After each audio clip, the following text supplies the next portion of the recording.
Hindi kayo naniniwala sa akin? Sige nga, hindi niyo man narinig ang angel kanina?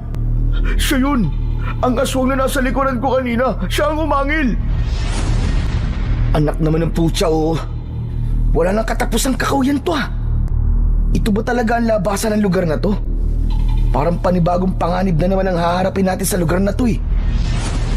Lahat ng masasamang elemento ay nandito, Esther. Ang medalyon ko, kailanman, hindi pa to nagkamali. Bukod tanging ikaw lang ang hindi naniniwalang may aswang sa lugar na to. Kahit ilang beses na siya nagpaparamdam kanina. Wala na sila. Ang isipin mo yung sarili mo. Dahil iaalay na kita para sa aming Panginoon.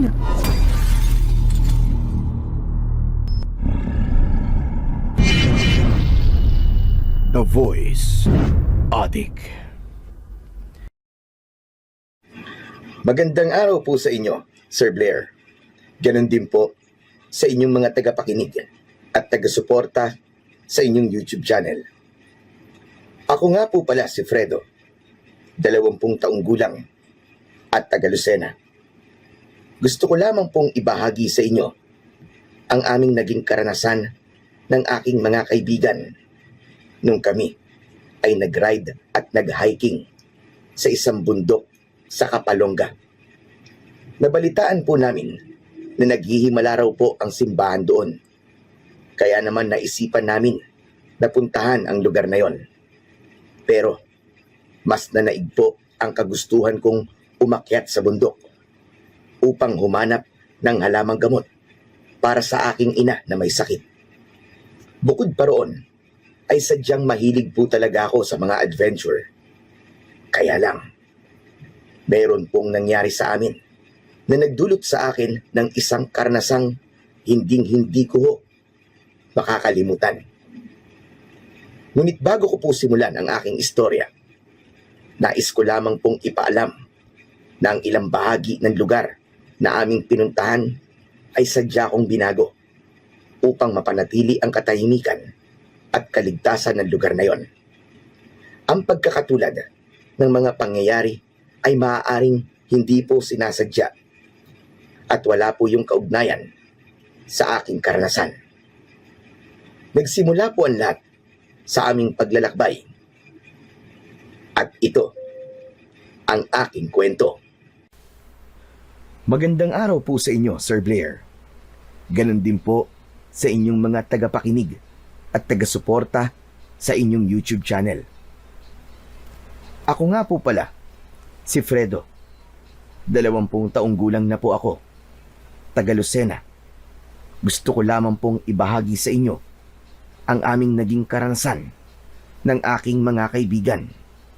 Noong kami ay nag-ride at nag-hiking sa isang bundok sa Kapalonga.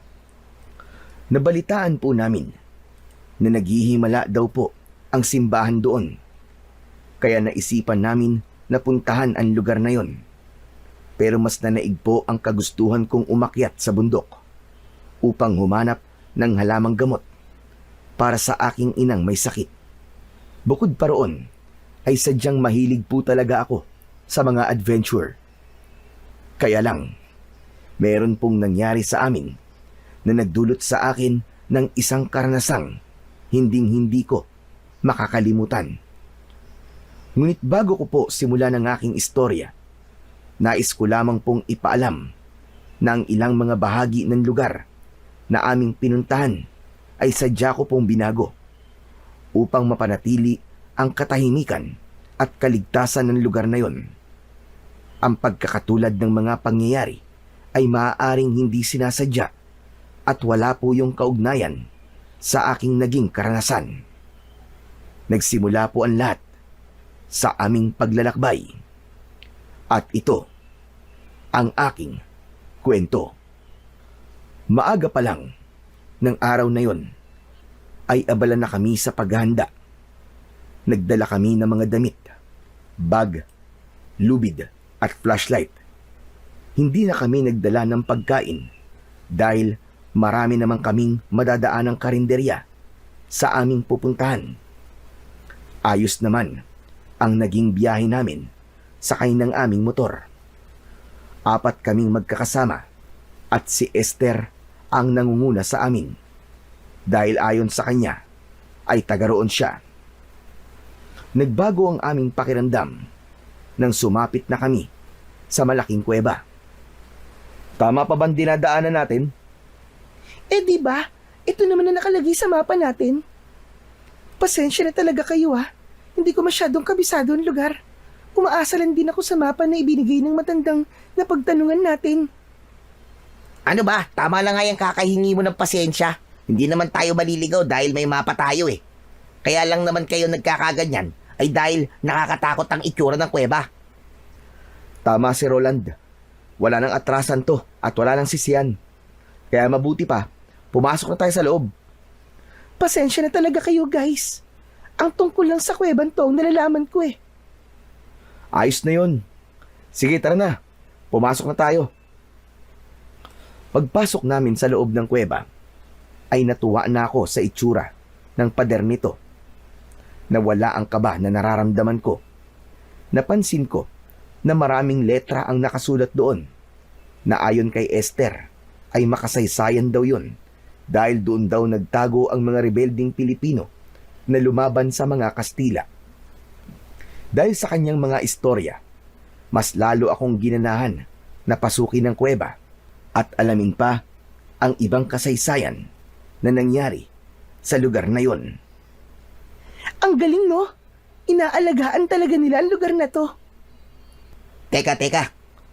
May kasabihan kami sa lugar namin na kapag makasaysayan ng kuweba, kailangan magsindi raw ng kandila sa loob nito para sa mga kaluluwa na nakulong sa kuweba.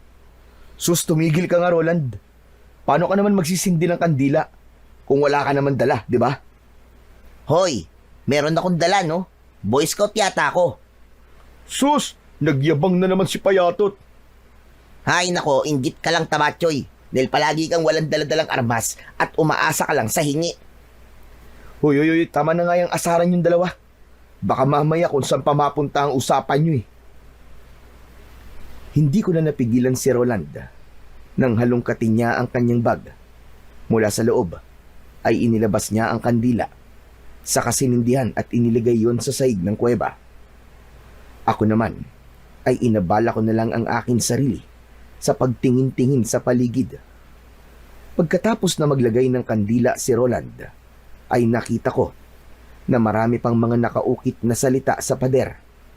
Pero dahil gusto na naming makarating sa kabila ng kuweba, nagsimula na ulit kaming maglakad-lakad. Habang nasa kalagitnaan kami ng paglalakad, ay biglang nag-alala si Soren. Teka, wala ba talagang ibang daan? Ang dilim naman dito. Hoy, lalaking hipad. May battery ang flashlight mo, di ba? Bakit hindi mo gamitin? Baka naman itabi mo lang yan. Display kumbaga. Hoy, tigilan mo na nga ako sa puntong bikol mo Hindi ka na taga rito, matagal na. Kaya huwag kang umasta na bilong ka pa rin dito. At para sa kaalaman mo, hindi yun ang tinutukoy ko, kundi ang itsura ng kuweba. Oo, tama na yan, Soren. Bakit ba lahat na lang pinakikialaman mo sa kanila? Manahimik ka na nga lang muna. Baka mamaya pagsimulan na naman yan ang pag-aaway nyo Ay nako, ako na naman ang nakita. Kasi, papansin ka. Ay nako, kahit kailan talaga ang iingay nyo. Tama na nga yung pagtatalo nyo. Kaya tayo natatagalan dahil reklamo kayo ng reklamo.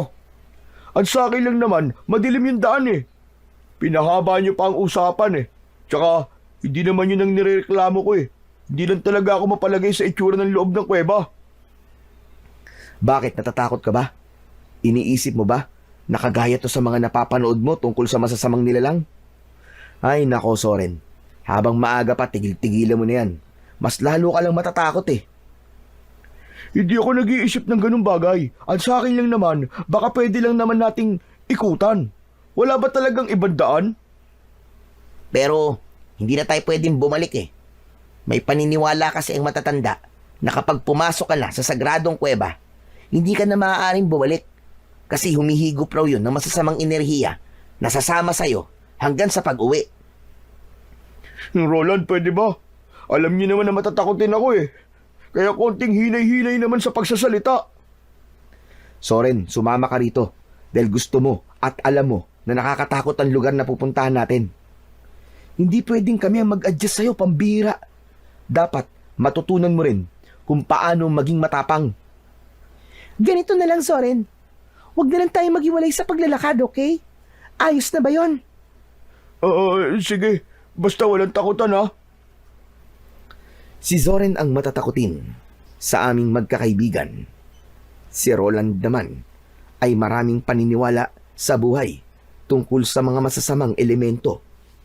Ngunit mapagpahalaga sa kalikasan.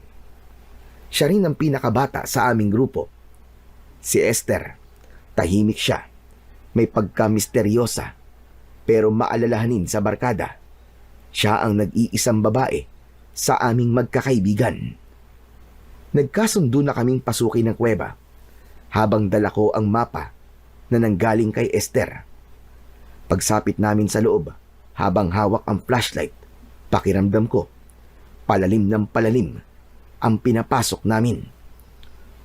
Teka, sandali lang. Parang malalim ng kuwebang to, guys. Sigurado ba kayo sa pinapasok natin? Parang nahawa na rin ako kay Soren eh. Sigurado. Basta diretso lang. Maglakad na lang tayo. Baka makita na natin ang lagusan. Tuloy-tuloy lang. Habang nagsasalita, ay dire-diretso naman ang pasok namin sa loob ng madilim na bahagi ng kuweba. Nakakakilabot ang tunog dahil umieko ang aming boses. Ngunit ang takot na yon ay pilit kong pinaglalabanan. Para sa aking ina, lahat ay gagawin ko.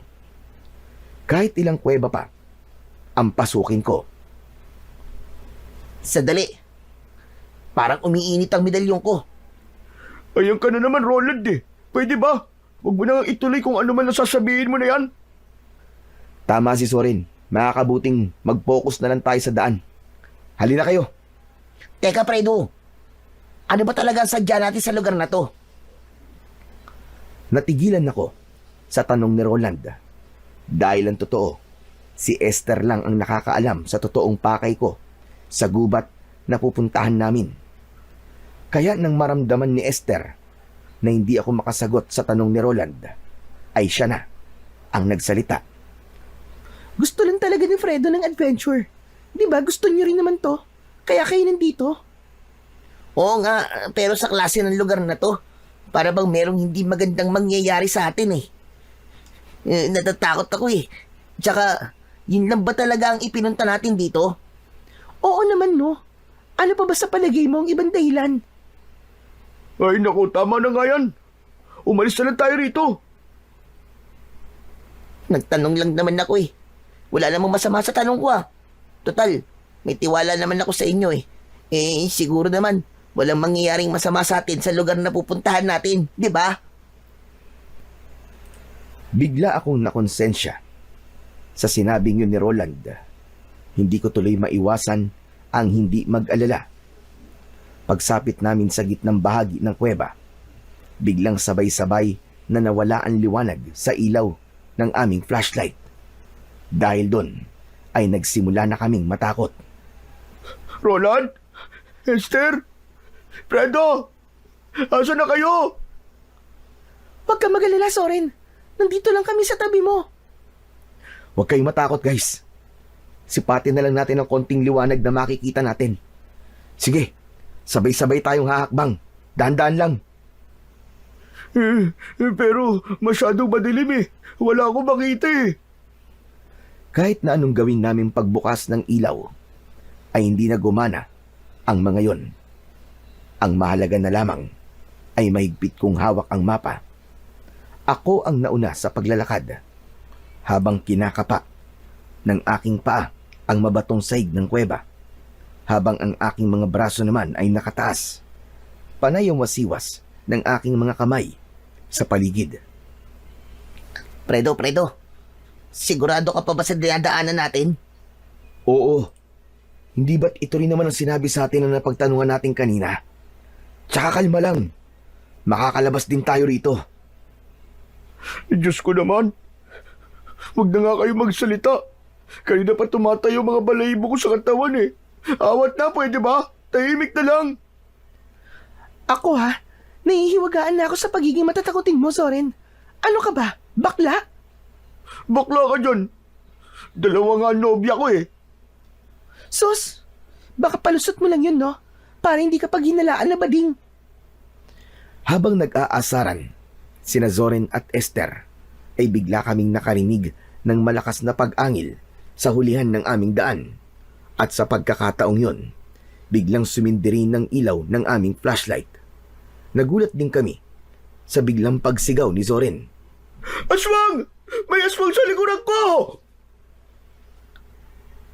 Parang kidlat na tumakbo ng mabilis si Zoren.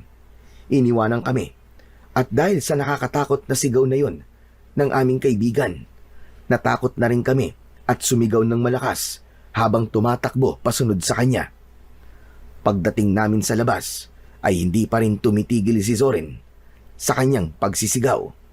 Aswang! May aswang sa loob! Zoren, tama na! Walang aswang, ano ka ba? Kita-kita ko, may aswang sa lugar na yon. Nakita ng dalawang mga mata ko. May babae doon. Natanggal ang kanyang mga mata. Maniwala kayo, nakita ko talaga. Zoren, huminahon ka nga muna. Walang aswang, ano ka ba? Walang aswang sa lugar na to. Makinig kayo. Totoo nakita ko. Isa siyang kampo ng kadiliman.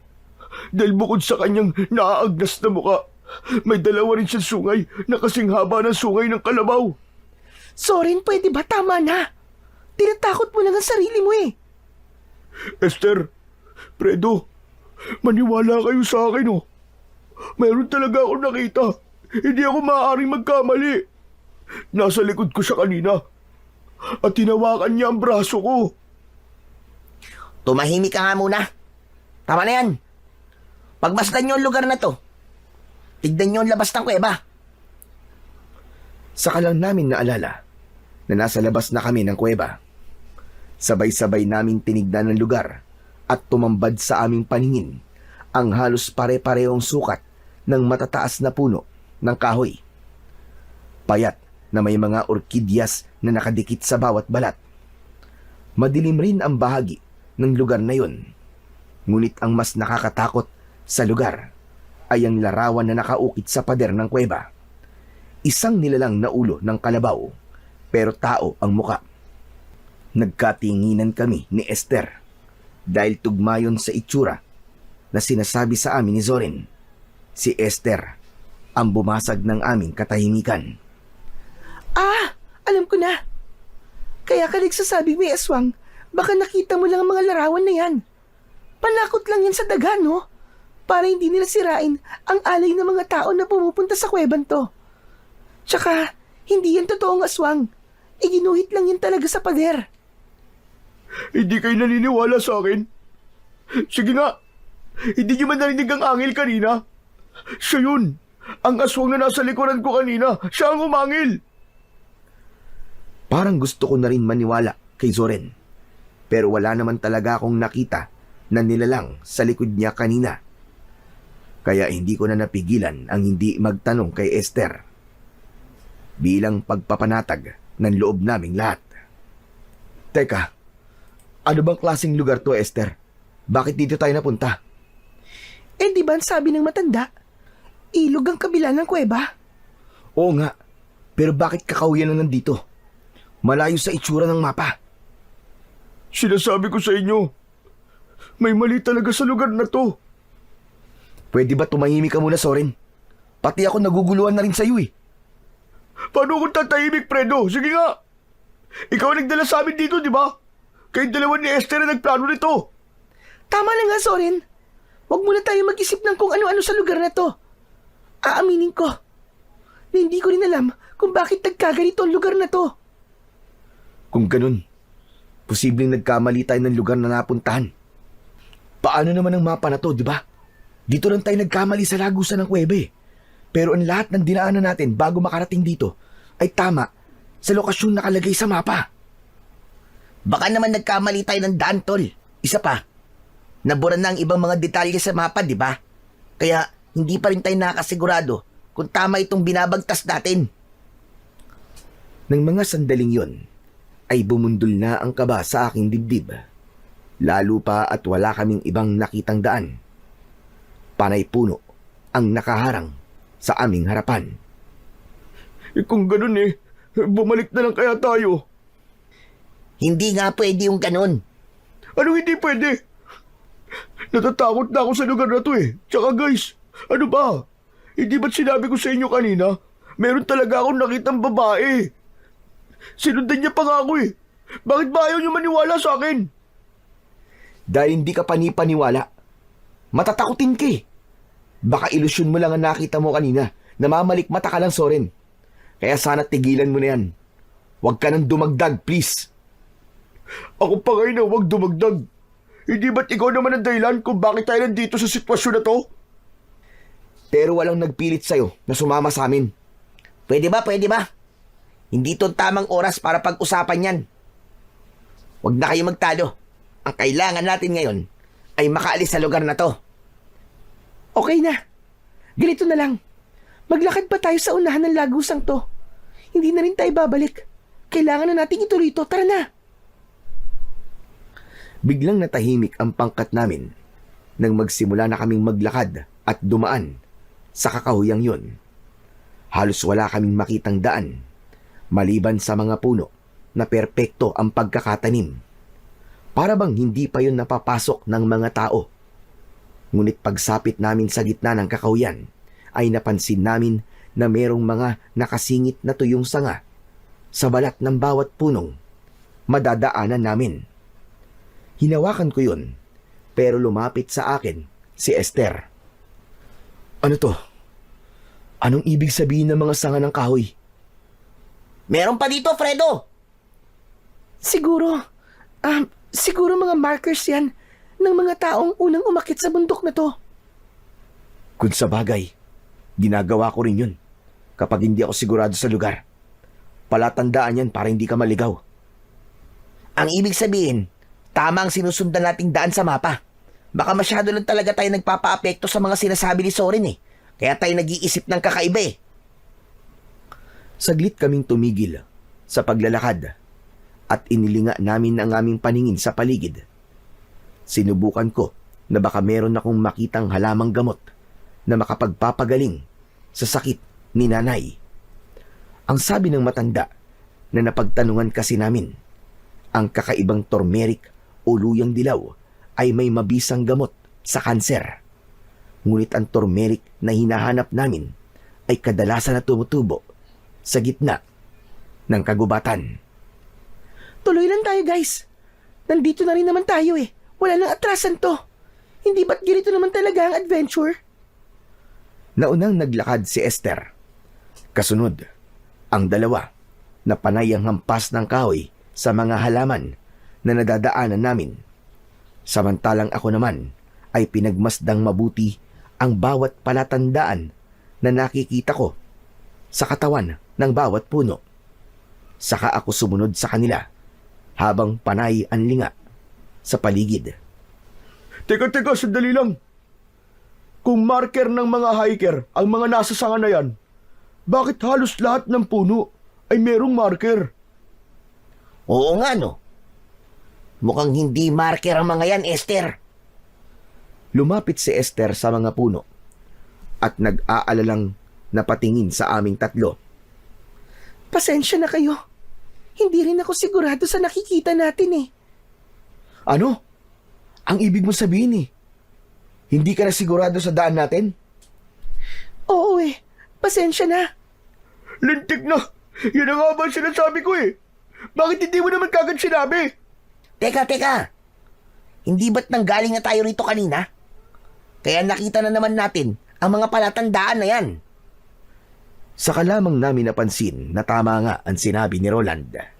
Kaya bumalot na ang takot sa aming dibdib. Esther, paano mo ipapaliwanag to?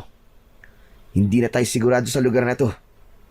Hindi na nga natin makita ang daan pabalik sa kuweba Diyos ko naman, paulit-ulit kayo. Di ba ang sabi ko? Hindi na ako sigurado sa daan na to. Ang kulit niyo naman Natatakot na rin ako, guys. Tsaka, wag na kayo magalit sa akin. Kasama niyo naman ako maliligaw, di ba? Hindi ko alam kung magagalit ba ako o maiinis sa katwiran na yon ni Esther. Pero kahit na anong sabihin namin at gawin, ako pa rin ang may kasalanan dahil ako ang totoong dahilan kung bakit kami nalagay sa sitwasyon na yon. Sandali, sandali! Anak ng putya, yung medalyon ko nawawala. Tulungan niyo ako, guys. Hanapin natin yung medalyon ko. Pabayaan mo na medalyon mo, Roland. Umalis na tayo rito. Mas mahalaga pa ba yun sa buhay natin? Oo, dahil importante yun sa akin. Hindi pwedeng mawala yun. Dahil yun na lamang ang alaala sa akin ni Lola. Fredo, samahan muna natin si Roland. Hanapin natin ang medalyon niya. Kung sa bagay, baka nahulog lamang yun sa kung saan. Kung marami tayong maghahanap sa medalyon, mabilis natin yung makikita. Kailangan mahanap natin yun. Dahil malaki ang maitutulong nun sa paglalakbay natin. Lalo na ngayon na nasa kakaibang lugar tayo. Agad kaming bumalik sa lugar na dinaanan namin kanina. Habang nakatungo kami sa lupa, maya-maya pa ay nakita rin ni Roland ang kanyang medalyon. Eto na guys, nakita ko na.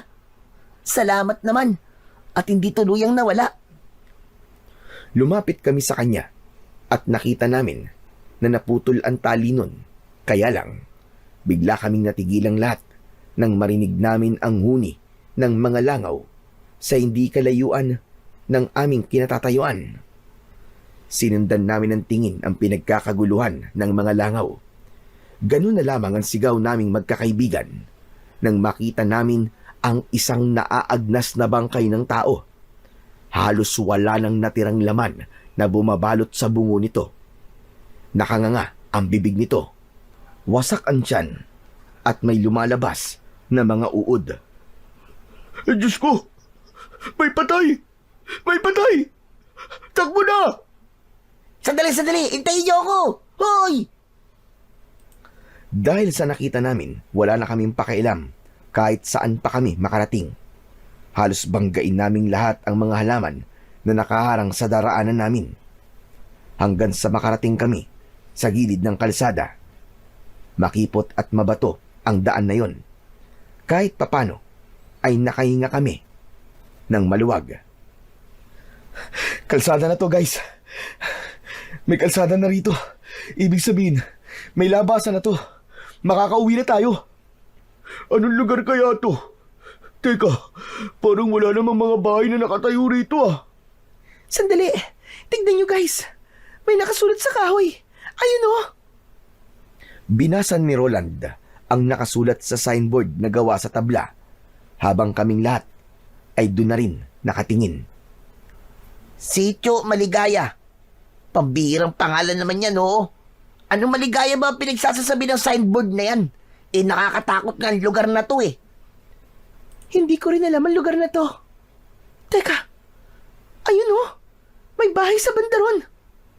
Halina kayo, magtanong tayo doon. Teka, karinderya yan ah. Ang lupit naman ng lugar na to. Karinderya? Sa gilid ng kalsada na walang nakatirang tao. Ano ka ba naman, Zorin? Baka karinderya yan para sa mga sasakyan dumaraan dito. Magpasalamat na lang tayo dahil kahit papano may mapagtatanungan tayo. Magpasalamat. Magpasalamat saan? Na nakakita tayo ng naagdas na bangkay? Anak ng tutya ko. Baka nga sila pa ang pumatay sa taong yun eh. Huwag na lang tayong tumuloy dyan, Fredo. Huwag na tayong lumapit sa kanila. O sige, pero pupunta pa rin tayo. Pero saka na tayo magtatanong. Ginutom kasi ako eh. Wala nang nagawa ang mga kasama ko dahil nakaramdam na rin pala sila ng gutom. Pansamantala ay nawala ang takot namin habang nilalapitan namin ang karinderya. Nasa liblib na lugar ito at merong mga puno sa paligid. Maayos naman ang itsura. Mukhang malinis naman. Kaya lang, napaisip kami kung kakain ba kami roon dahil naalala namin ang nakita naming katawan ng tao. Mukhang okay naman ang pagkain ah. Saka, gutom na talaga ako eh. Talo-talo na to. Ano sa palagay nyo? Ako rin. Bigla akong nagutom nang maamoy ko ang singaw ng pagkain. Kayo na lang sigurong kumain, guys. Inaayos ko pa tong medalyon ko eh. Dahil naputol yung tali. Kakain na rin ako. Mukhang masarap eh. Huwag na muna tayo mag-isip ng kung ano-ano ha. Ang mahalaga, malagyan ng tiyan natin ng pagkain para makapag-isip tayo ng maayos. Pagdating namin sa tapat ng karinderya, naupo kami sa harap ng lamesa. Pagkatapos ay pinagmasdan ko ang mga pagkain. Hindi ko naman maipaliwanag ang aking nararamdaman. Para bang may kakaiba sa lugar na yon. Pero dahil kumakalam na talaga ang aking sikmura, ay naghintay kami sa paglabas ng bantay roon. Maya-maya pa ay lumabas ang mag-asawa. Nakangiti sila at mukha namang mabait. Tinanong kami kung ano ang ulam na bibilhin namin. Pero si Zoren ay hindi naiwasang hindi mag-alala sa mga pagkain. Fredo, wag na nga lang kaya tayong kumain. Parang kakaibang lugar na to eh. Mukha namang masarap ang niluto nila pero hindi naman natin alam kung anong klaseng karne ang nakahain. Pero si Esther ay nagtuturo na sa mga ulam na naroon. Nagbigay rin ng pagkain ang mag-asawa at inilapag ang plato nito sa ibabaw ng lamesa. Sabay subo sa pagkain. Napalunok kami ng laway dahil mukhang sarap na sarap si Esther sa kanyang kinakain. Gusto naming tanungin si Esther kung gaano kasarap ang pagkain. Kaya lang, nasa tabi namin ang mag-asawa at seryosong nakatingin sa amin. Ibinaling ko na lang ang aking paningin sa ibang direksyon. Oh guys, ano pang hinihintay nyo? Kumain na kayo. Napakasarap ng bopis at dinuguan. Grabe! Nang sabihin yun sa amin ni Esther, mas lalo kong nakaramdam ng gutom. Habang nakatingin kami sa pagkain ng dalaga, dahil sa sobrang sarap ng lasa, kinamay ni Esther ang pagkain. Inalok kami nito, ngunit sunod-sunod ang aming pag-iling. Kalalaki yung tao nga arte nyo. Akala ko ba'y nagugutom kayo? Oh, bakit nakaupo lang kayo riyan? Sayang ho, hindi nyo matitikman ng pagkain to kung gaano kasarap. Muli akong tumingin sa mukha ng mag-asawa. Sa pagkakataong yun, hindi na sila nakangiti. Matatalim ang kanilang tingin na para bang sinusuri kami. Lalo na nang gumawi ang kanilang paningin sa kinauupuan ni Roland. Naabala pa rin sa pag-aayos ng nasira niyang medalyon. At dahil doon, hindi ko na napigilan ang hindi magtanong tungkol sa pagkain. Masarap naman po sana ang pagkain ng karne. Kaya lang wala po bang gulay? Panay karne po kasi ang nakalabas eh. Hindi sumagot ang mag-asawa. Nanatili lamang silang nakatayo na para bang may iniisip. Muli kong tinignan si Esther at halos maubos na niya ang pagkain. At kahit gutom ako ng mga oras na yon, ay napilitan na rin akong tumayo at hindi na kumain. Ang daya nyo naman. Ako lang ang kumain. Bahala nga kayo. Sige kayo, malayo pa lalakbayin natin. Baka magutom kayo sa daan. Alalahanin nyo na kailangan natin hanapin ang motor nyo para may magamit tayo sa pag-uwi. Magbayad ka na lang, Esther. Aalis na tayo rito. Hindi na maganda ang pakiramdam ko sa lugar na to eh. Ale, may iba po bang daan sa lugar na to? Tsaka, anong lugar po ba tong tinutumbok ng kalsada na to? Nagkibit balikat ang mag-asawa sa tanong na yon ni Zoren. Hindi pa rin sila nagsasalita ni hindi tumingin sa amin ng diretsyo. Maliban kanina, wala na akong narinig na ibang salita mula sa bibig nila. Pero nahuhuli ko sila na nagkakatinginan sa kamuling titingin sa babaeng kasama namin. Bigla tuloy akong nag-alala at sinuri si Esther. Naisip ko na baka merong bagay na inilagay ang mag-asawa sa pagkain ng kaibigan ko. Maya-maya pa ay ako na ang nagtanong sa mga ito.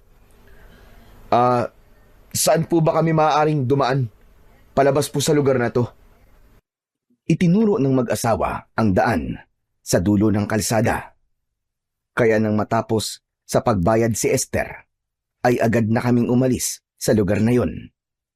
Binaybay namin ang kalsada, ngunit pagkalipas ng kalahating oras na paglalakad, ay napansin namin na putol na ang kalsadang yon.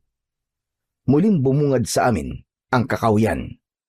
At sa pagkakataong yon, pakiramdam ko, niloko kami ng mag-asawa sa karinderya. Anak naman ng putya, oh. Wala nang katapusang kakawyan to, ah. Ito ba talaga ang labasan ng lugar na to? Parang panibagong panganib na naman ang haharapin natin sa lugar na to, eh. Baka naman, dyan talaga ang daan. Malay mo naman na nagsasabi ng totoo mag-asawa na yun.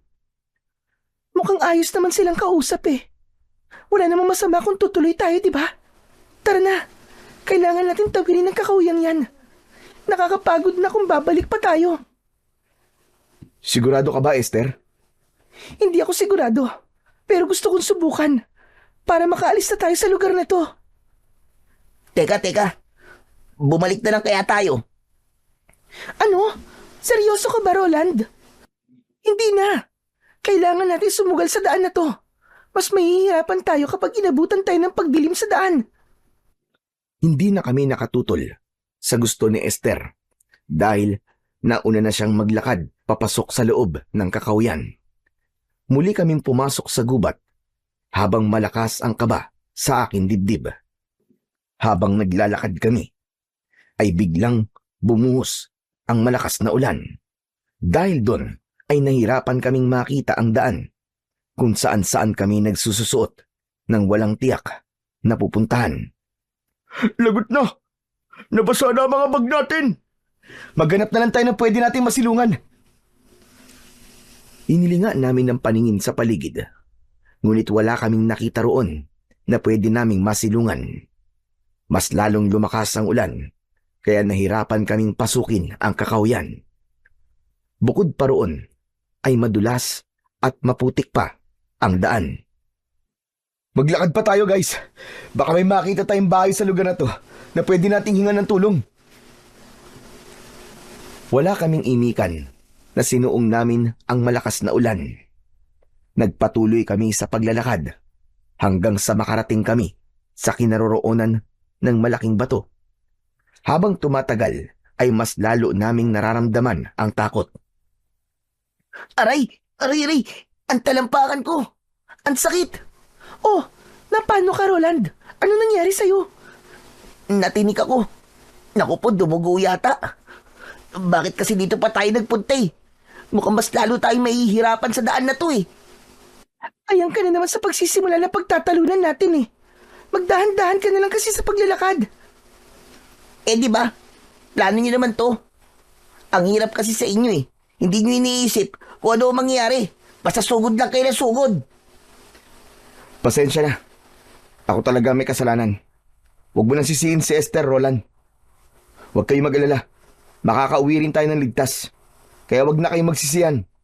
Kailangan lang natin makalabas dito. Aba, dapat lang. Gusto ko pa mabuhay, no? May pamilya pa ako naghihintay sa akin. Sasagot pa sana ako kay Soren nang mahagip ng paningin ko ang isang malaking aso na nakatayo sa unahan ng aming daan. Kahit malakas ang ulan, ay baliwala sa aso ang pagtama ng tubig sa katawan nito. Bigla akong natigilan dahil ngumisi yun na para bang may tumutulo pa na malapot na laway sa bibig nito. Kasunod ng pag-angil habang humahakbang papalapit sa amin. Guys, may aso, humanda kayo. Sa tingin ko asong ligaw yan. Diyos ko, mabangis na hayop yan. Delikado tayo. Baka atakihin niya tayo. Dahil sa sinabi ni Roland, napaatras kami ng hakbang papalayo sa aso. Umangil ang hayop habang nakatingin sa amin.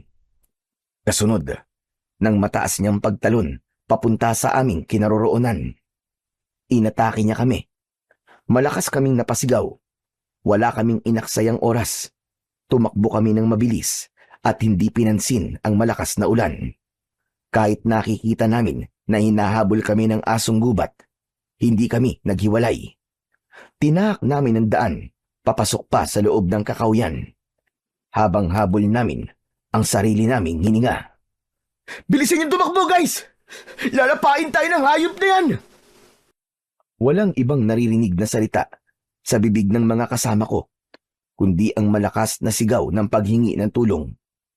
Umakyat kami sa mataas na lugar para hindi kami maabutan ng asong gubat. Wala na kaming pakialam kung saan kami makarating. Ang mahalaga ng mga sandaling yun ay makatakas kami mula sa aso na humahabol sa amin. Maya-maya pa ay nakarinig kami ng lagabog ng katawan na bumagsak. Nakita namin na nadapa na pala si Esther at naiwan namin siya. 5 dipa ang layo namin sa kanya, habang ang asong gubat ay nasa paanan ng dalaga. Nagulat kaming lahat nang biglang kinagat ng aso ang binti ni Esther. Napasigaw siya sa labis na sakit. Habang ang hayop ay iwinawas-iwas ang ulo habang hinihila si Esther palayo sa amin. Nakita ko na may kahoy sa tapat ko. Kinuha ko yun at sinugod ang aso. Tinamaan ko ito sa ulo. Hindi ko siya tinigilan, kaya nabitiwan niya ang binti ni Esther. Soren, hilahin mo si Esther! Ilayo mo siya rito, dali! Agad na hinila ni Soren ang dalaga palayo sa asong gubat. Hinarap kong muli ang aso. Isang pagpalo ulit sa mukha nito ang ginawa ko. Bumagsak ito sa lupa, ngunit mabilis na nakabangon. Sa pagtayo ng asong gubat, bigla itong tumakbo papalayo sa aming kinaroroonan. Saka naglaho sa madilim na bahagi ng kakahuyan. Nang wala na ito, saka lang ako nakahinga ng maluwag, habang hawak pa rin ang kahoy. Humihingal na sinulyapan ko si Esther. Kita ko na bumubulwak ang dugo niya sa binti. Kaya naman, nilapitan ko siya at sinuri ang kanyang sugat. Esther, ano? Ayos ka lang ba? Kaya mo bang maglakad? Malalim ang pagkakabao ng pangil ng aso na yun sa binti ko. Masakit. Parang hindi ko kaya maglakad. Teka, sandali. Kailangan matalian ang sugat niya nang mapigilan ang pagdurugo. Sige, punitin mo ang laylayan ng damit mo, saka itali sa kanyang sugat. Kailangan natin makahanap ng tulong. Pero, paano, Fredo? Malakas pa rin ang ulan, oh, at halos nahihirapan tayong makaalis sa lugar na to dahil madulas din ang daan. Ayan, okay na. Natalian ko ng sugat mo, Esther. Ang kailangan na lang nating gawin ay maghanap ng masisilungan. Pero, ang sakit pa rin ng binti ko. Hindi ko kayang maglakad. Tiisin mo na muna, Esther. Kailangan na natin makalabas sa lugar na to eh. Aalalayan ka namin, kaya huwag ka mag-alala. Dapat siguro, dumito na lamang muna tayo. Hindi pa tayo ligtas sa lugar na yan. Paano kung bumalik ang asong gubat at sa pagbabalik niya, marami na siyang kasama? Nakakapag-alala. Hindi tayo makakausad dahil may sugat si Esther. Kung sa bagay may punto ka naman, ang hindi ko lang talaga maintindihan kung bakit ganun ang kilos ng asong yun. Parang hindi siya normal. Hindi kaya ang asong yun ang pumatay sa bangkay na nakita natin kanina? Siguro, dahil talaga namang kumakain ng tao ang ganong klaseng hayop eh. Kaya kailangan natin mag-isip kung paano tayo makakaalis sa buwisit na lugar na to. Ang totoo, pahamak talaga mag-asawang yun sa karinderye eh. Parang pinaglalaruan tayo eh. Sige na, tama na. Huwag na nating isipin na nakaraan. Doon, sa likod ng bato. Masyadong malakas ang ulan. Kaya magpahinga na muna tayo ron. Tama si Fredo. Magpahinga na muna tayo. Masyado talaga masakit ang sugat ko sa binti.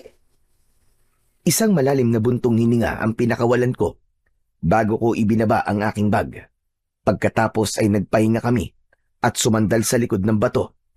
Dahil sa malagundahon ng puno sa tapat ng aming kinatatayuan, ay nabawasan nun ng pagtama ng ulan sa katawan namin.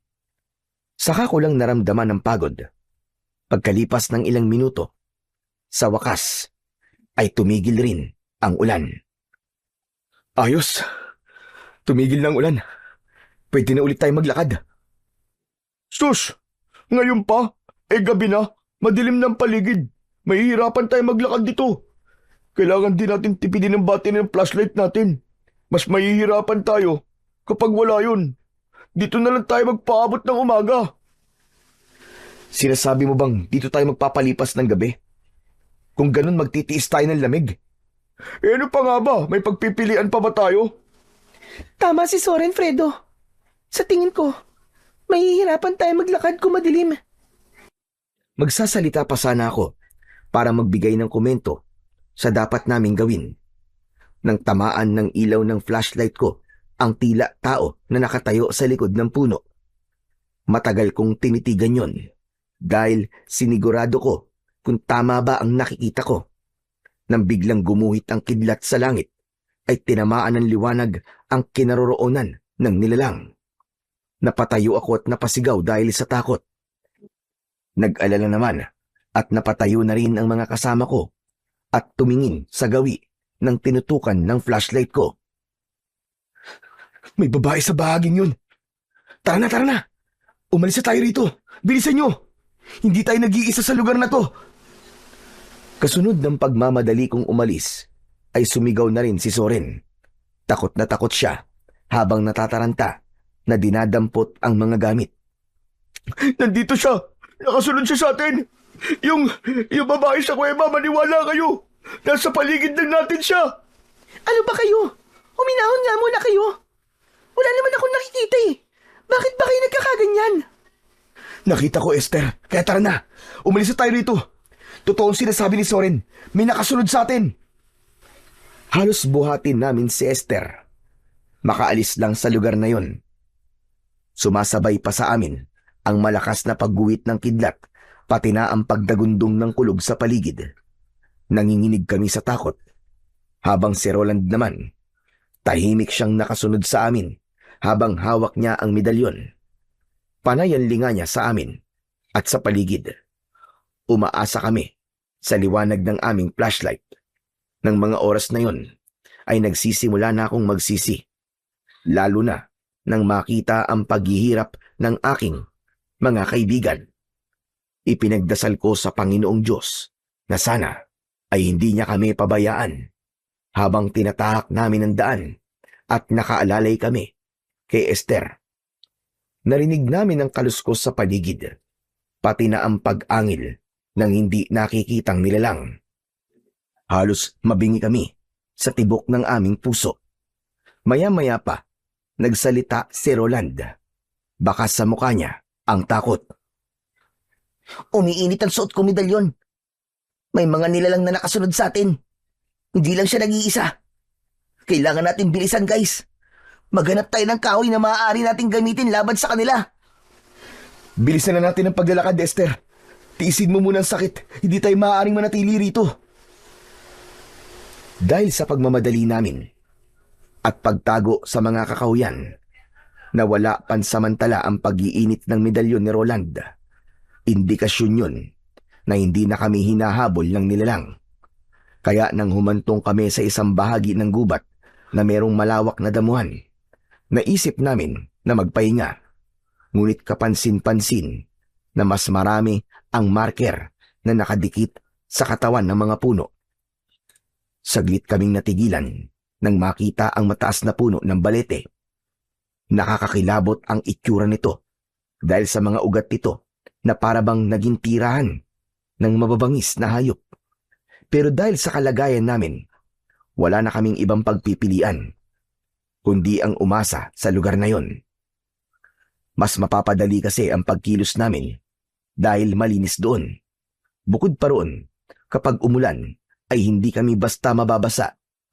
Ibinaba namin ang aming bag, saka nagpalinga-linga sa paligid. Okay na, guys. Ligtas tayo sa lugar na to. Siguro naman, wala na nakasunod sa atin dito.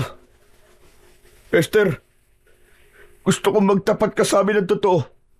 Ano ba talaga klaseng lugar to, ha? Bakit maraming mga aswang ang nagkalat sa paligid? Walang aswang o masamang elemento sa lugar na to. Nagtataka nga ako sa inyo eh. Kung bakit kayo lang nakakakita sa sinasabi niyong aswang o kaya naman ay nilalang. Oo, aaminin ko. Wala talaga akong alam sa lugar na to. Pero wala rin namang napapabalitang may aswang sa lugar na to. Pero paano mo ipapaliwanag ang aswang kanina, ha? At yung aso na umatake sa'yo? Wala nga akong nakitang aswang kanina. Bakit ba ang kulit nyo? At yung tungkol naman sa asong gubat na yun, normal lang yun na may ganong klaseng hayop sa gubat. Huwag nyo nga bigyan ng dahilan ng mga nangyayari. Lahat ng masasamang elemento ay nandito, Esther. Ang medalyon ko. Kailanman, hindi pa to nagkamali. Bukod tanging ikaw lang ang hindi naniniwalang may aswang sa lugar na to. Kahit ilang beses na siya nagpaparamdam kanina. Nasaan nga? Nasaan nga sinasabi niyong aswang? Wala naman, di ba? Kung may aswang, di sana umatake na siya kanina. Kaya lang naman ako nanahimik sa mga pinagsasabi niyo dahil masakit na masakit ang binti ko. Kung ayaw mo sa amin maniwala, ikaw ang bahala. Roland, sa lugar ba na to, nararamdaman mo pa rin ang presensya ng aswang? Hindi na. Wala nang pag-iinit sa aking medalyon. Ngunit ang nakita natin na babae kanina, hindi ko alam kung anong uri siya ng elemento. Kaya hindi rin ako sigurado kung aswang ba siya o engkanto. Kung wala na, dito na tayo magpahinga. Napapagod na rin ako. Tsaka kung pwede, huwag na natin pag-usapan yon. Inilabas ko sa aking bag ang 2 tent. Pagkatapos namin na maikabit ang tent, ay nagpahinga na kami sa loob habang nakikiramdam sa paligid. Kinabukasan ay nagising kami sa isang malakas na sigaw ni Roland. Fredo! Fredo, bilisan nyo! Dali! Tingnan nyo! Halos magkakasabay kami na lumabas ng tent at tumambad sa aming paningin ang mga pugot na ulo ng mga tao na nakita naming nakatusok sa matutulis na kawayan. Hinilabutan kami ng gusto at bumundol ang kaba sa aming mga dibdib. Diyos ko! Ano to? Anak ng putya! Anong klaseng lugar to? Fredo, ayoko sanang takutin kayo pero sa tingin ko, isa itong sementeryo. At ganyan silang maglibing ng mga taong namatay rito. Kung mga ulo lang yan, saan nila dinadala ang katawan nila? Diyos ko! Nag-aalala na ako. Hindi ba't dapat alam mo to, Esther? Bakit wala kang sinabi sa amin tungkol dito, ha? Dahil hindi ko nga alam na may ganyan dito. Hindi niyo pa nga nasisigurado kung sementeryo nga to o hindi. Naniniwala kayo agad kay Roland eh. Hindi ako maaaring magkamali, Esther. Dati nang may naikwento sa akin ng lola ko. Tungkol sa kakaibang mga tao na naninirahan sa kagubatan. Hindi ko lang siya pinansin noon dahil katulad niyo. Hindi rin ako sa kanya naniniwala dati. Kung sementeryo nga to, sino ang mga yan? Katulad din kaya natin sila na umakyat sa gubat na to? Teka. Hindi kaya mga nakita natin kagabi na inakala nating aswang ay katulad lang din ng mga pugot na ulo na yan na basta na lang itinusok? Mahirap mag-isip at maginala sa bawat nakikita natin. Pero hanggat hindi tayo sigurado, hindi tayo maaaring maniwala na may aswang sa lugar na to. Baka naman, kagagawan lang yan ng mga tao sa isang tribo na merong ibang paniniwala. Anak naman ng putya, oo. Hindi yan basta biro lang o gawain ng mga tribo. Kahit papaano, may pagpapahalaga sila sa mga namatay. Maliban na lang kung pinatay talaga sila dahil nagkaroon sila ng kasalanan at pinarusahan lamang sila ng kamatayan. Diyan pwede pa. Baka paniwalaan ko pa. Puro kayo hinala. Hindi hinala, Esther. Sapagkat ang lugar na to, nasisigurado kong kakaiba sa lahat ng ating mga napuntahan. Sana nga nagkamali lang ako. Pero kahit na kailan, walang matinong tao ang gagawa ng ganyan. Tama si Roland, Esther. Parang nagsasagawa ang mga nilalang na nakatira rito ng isang ritual. Hanggat hindi tayo sigurado, kailangan pa rin nating mag-ingat. Teka, mag-uusap na lang ba tayo rito o aalis? Tara na, umalis na tayo sa lugar na to. Fredo, umuwi na lang kasi tayo. Paano nga tayo uuwi, Soren? Anak ng putya naman oh. Hindi na nga natin mahanap ang daan palabas ng kakauyan eh. Ang mabuti pa, mag-empake na tayo ng mga gamit natin at simulan na rin natin maglakad. Sinimulan namin ang pagliligpit sa aming mga gamit. Pagkatapos ay umalis na kami sa lugar na yon. Naunang naglakad si Roland. Ilang minuto ang lumipas ay tumambad sa aming paningin ng isang ilog. Saglit kaming tumigil doon at uminom ng tubig. Nakakailang salok pa lang ako ng tubig ay bigla akong natigilan nang makita ang isang nilalang. Hindi ko maaninag kung babae ba siya o lalaki dahil may balabal siya na itim. Guys, may tao sa una ng ilog. Kanina pa siyang nakatingin sa atin. Lapitan natin siya. Magtanong tayo. Ha? Teka, nasan ba? Wala naman ako nakikita.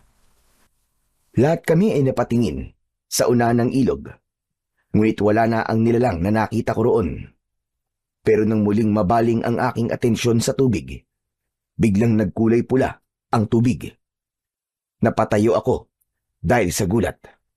Maging ang mga kaibigan ko ay namutla rin dahil sa takot. Napatingin kami sa unahan ng ilog at wala namang kaming nakitang patay roon. Kinilabutan kami at nandiri dahil nakainom pa naman kami ng tubig sa may ilog na yon. Diyos ko! Sariwan dugo to ah! Pabihira, ano ba nangyayari sa atin? Dugo! Dugo nga, Fredo! Tara na, umalis na tayo rito! Parang hinahabol tayo ng kamalasan! Baka may patay doon sa bandang unahan! Hindi na talaga maganda ang kutob ko sa lugar na to. Kaya wag na tayong titigil sa paglalakad. Dire-diretso na. Lumayo na tayo sa ilog. Sa palagi ko, pinaglalaruan lang tayo ng gubat. Esther, pwede ba? Hindi tayo pinaglalaruan. Totoo na to. Nasa panganib tayo. Ngayon kung di ka pa rin naniniwala, bahala ka na sa buhay mo. Nakaawang ang bibig ni Esther nang sabihin ko yun. Hindi ko na naitago ang inis ko para kay Esther. Dahil kung hindi naman niya kami dinala sa lugar na yun, ay hindi kami mapapahamak. Bakit parang pakiramdam ko ay nagagalit ka na? At sino ba matutuwa?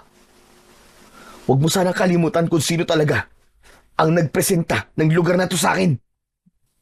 Sinisisi mo ba ako? Dahil nakarating tayo rito?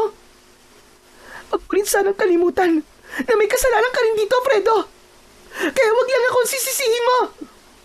Pwede ba? Wag na kayo magsisiyan. Pare-pareho naman kayo may kasalanan eh. Nadamay pa nga kami rito, di ba? Wala namang magbabago eh. Kahit magtalo pa kayong dalawa dyan.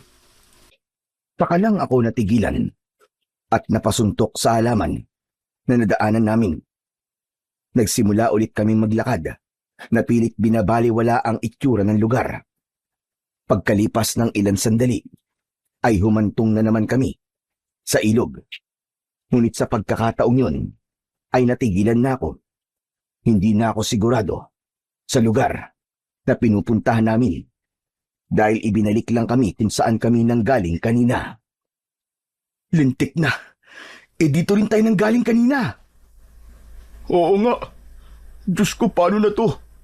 Dito na ba tayo mamamatay? Huwag ka magsalita ng ganyan, Soren. Patawarin niyo ako. Fredo, bakit? Hindi ko dapat kayo sinama rito. Hindi ko dapat isinugal ang mga buhay niyo. Umasa lang naman ako na makakakita ko ng gamot na pwede kay nanay. Ano sabi mo? Wala. Fredo, narinig ko. Narinig ko ang dahilan kung bakit tayo nandito. Fredo, anong ibig sabihin nito? Naglihim ka sa amin? Sabihin mo nga sa amin, Fredo. Narinig ko sinabi mo kanina. Kaya ba pinagpipilitan mo na pumunta tayo rito? Kahit halos mamatay na tayo lahat dito. Para yan sa gamot ng nanay mo. Para sa nanay mo. Soren, may sakit ang nanay ni Fredo. May tanging na ang buhay ng nanay niya. Mas mauuna pa tayo mamatay nito eh. Kung ganon, alam mo rin, Esther. Alam niyong dalawa at nagplano kayo nang hindi namin alam. Soren, Roland, patawarin niyo ako. Hindi ko sinasadya na maglihim sa inyo. Alam nyo, kayong dalawa, makasarili kayo eh. Hindi kayo tunay na mga kaibigan. Tatanggapin ko ang mga sasabihin niyo.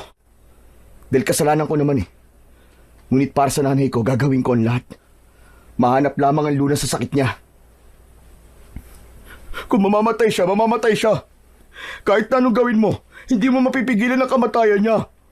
Bakit ganun? Bakit kailangan mo pa kaming idamay sa kalokohan mo? Soren, magdahan-dahan ka nga sa pagsasalita mo. Kaibigan natin si Fredo. Bakit mo sinasabi yan sa kanya? Kung kaibigan talaga ang turing niya sa amin, hindi siya magsisinungaling.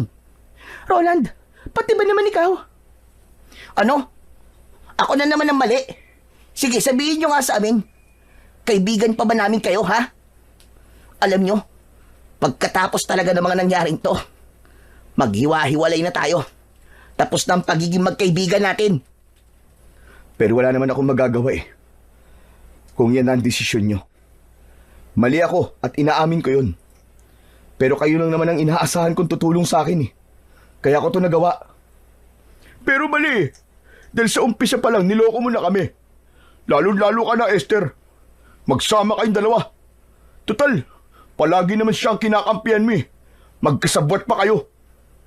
Wala akong kinakampihan at wala rin akong pinipili. Pareho ko kayong kaibigan, kaya pwede ba? Tama na ang pagtatalo natin. At simulan na natin na hanapin ang daan. Dahil sa galit, ay naunang naglakad sina Soren at Roland. Iniwan kami ni Esther na dismayado sa mga nangyari. Pero pagdating namin sa gitna ng kakahuyan, bigla kaming natigilan nang makita ang isang hanay ng mga kalalakihan na nakatayo sa unahan ng aming daan. May mga dala silang sibat habang nakangising umaangil na parabang mga gutom. Hindi sila nagsasalita, ngunit tumutulo ang kanilang malapot na laway. Sandali, umiinit na naman ang suot kong medalyon. Hindi sila mga tao. Sila na ang aswang. Sila ang mga nilalang na naramdaman ko kagabi. Diyos ko, anong klaseng nilalang ang mga yan? Takot na napasiksik si Soren kay Roland. Habang sila ay nasa unahan namin ni Esther. Humakbang sila paatras habang hindi inaalis ang paningin sa mga taong nakatayo sa unahan ng aming daan. At sa isang iglap, biglang nagbago ang anyo ng mga tao. Naging isang nakakatakot na halimaw, nakahawig ng kalabaw. Humaba ang kanilang dila, napilit kaming inaabot. Dahil sa bilis ng pangyayari, wala na akong ibang nagawa, kundi ang tumakbo. Takbo! Takbo na! Halos magkakasabay kaming lahat sa pagtakbo, papalayo sa mga nilalang na humahabol sa amin. Lintik na! Wala namang katapusan to! Doon, sa gawing yun! Doon tayo magpunta! Bilisan nyo! Dahil sa pagmamadali naming makatakas, ay hindi na namin namalayan kung saan nawala si Esther. Nakalimutan ko, nahirap pala siyang tumakbo dahil sa sugat niya sa binti. Roland, Soren! Si Esther nawawala! Anak ng putya! Nasa si Esther? Hindi kami makabalik dahil malapit na kaming abutan ng mga aswang na humahabol sa amin. Si Esther! Balikan natin siya! Habang tumatakbo kami, ay biglang nanigas ang aming binti. Hindi namin maigalaw na parabang may malakas na puwersang pumipigil sa aming katawan. Roland! Hindi ko maigalaw ang katawan ko! Tulungan niyo ako! Ako rin, Fredo! Parang may bumabalot na malakas na puwersa sa katawan ko! Nakita ko rin si Zorin na hindi na rin nakakaalis sa kinatatayuan. Maya-maya pa ay dumating na ang mga aswang. Pinalibutan nila kami. Nakikiusap kami. Huwag niyo kami sasaktan. Wala kaming ginagawa masama sa inyo. Pakiusap. Imbis na magsalita, ay umangil ang nasa unahan ng hanay. Lumapit siya sa amin at pinahaba ang dila, saka idinikit yun sa aming pisngi. Nanginginig kami sa takot, pero pilit kaming nagpupumiglas. Si Roland ang hindi nila malapitan dahil sa suot niyang medalyon. Pero kaming dalawa ni Zorin, pinagkakaguluhan kami ng mga aswang na parabang ngayon lang sila nakakita ng tao. Lumayo ka! Lumayo ka sa akin! Ngunit hindi sila nakinig sa aming mga pakiusap. Isang malakas na suntok ang tumama sa aking tiyan, at kahit gusto kong hawakan ang aking tiyan, ay hindi ko yun magawa. Tama na! Huwag niyo saktan ang mga kaibigan ko! Sino ba kayo? Bakit niyo ba kami ginaganito? Maawa naman kayo! Umalingaw ang hiyawan na parabang mga huni ng kwago habang pinagtutulungan kaming bugbugin ng mga ito. Nang mga sandaling yon, iniisip ko na yun na ang katapusan namin. Kaya wala na akong nagawa kundi ang humingi ng tawad sa mga kaibigan ko. Patawarin niyo ako. Patawad. Dahil dinala ko kayo rito.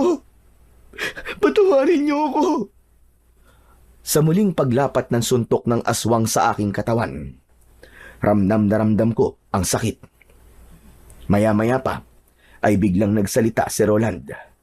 Malakas yun na sinabayan ng malakas na ihip ng hangin. Tinatawagan ko ang kapangyarihan ng medalyon! Sumanib ka sa amin upang makawala sa itim na kapangyarihang bumabalot sa aming katawan! Lahat ng biktimang namatay sa gubat na to, tinatawag ko kayo! Itaboy niyo silang lahat! Isang mas malakas na pag-ihip ng hangin ang humampas sa aming katawan. Kasunod ng pagtataboy sa mga aswang. Pilit nila kaming inaabot, ngunit bigo sila na mahawakan kami. Nawala ang malakas na puwersang bumabalot sa aming katawan. Dahil doon, napaluhod kaming tatlo sa lupa. Hindi napigilan ni Soren ang hindi magtaka sa kapangyarihang yon ni Roland. Ano ba talagang klaseng medalyon yan, Roland? Akala ko walang silbi ang bagay na yan. Hindi ko rin nakalain na meron palang ganitong klaseng kapangyarihan ang medalyo ni Lola. Ngayon ko lang ito nasubukan eh. Kahit anong klaseng medalyon pa yan, ang mahalaga, iniligtas niya tayo. Tara na, kailangan nating mahanap si Esther. Ano? Babalik tayo sa lugar na yun para hanapin si Esther? Oo, Soren. Nasa panganib siya. Kailangan natin siyang balikan. Aswangan lahat ng mga nakatira rito. Natitiyak ko na napadpad tayo sa lungga ng mga aswang. Totoo bang sinasabi mo, Roland? Oo, sapagkat ang kapangyarihang bumalot sa atin ay kapangyarihang taglay ng isang malakas na aswang. Maaaring ang mga nilalang na yon ay alagad ng isang malakas na aswang na umaatake gamit ang isang itim na mahika. Diyos ko, makakalabas pa ba tayo rito ng buhay? Tiwala lang sa Diyos. Tiwala lang. Yun ang pinakamalakas na sandata natin laban sa kanila. Ang mabuti pa, iwanan na natin ang mga bag natin at dalhin na lang natin ang mahalagang bagay. May punto ka sa sinabi mo, Roland. Tara na, hanapin na natin si Esther. Iniwan namin ang bag sa gilid ng malaking kahoy. Nagdala lang kami ng flashlight. Malalaki ang hakbang na naglakad kami pabalik sa lugar kung saan namin naiwan si Esther. Ngunit wala na ang kaibigan namin. Dismayado kaming umalis sa lugar na yon. Anak ng putya!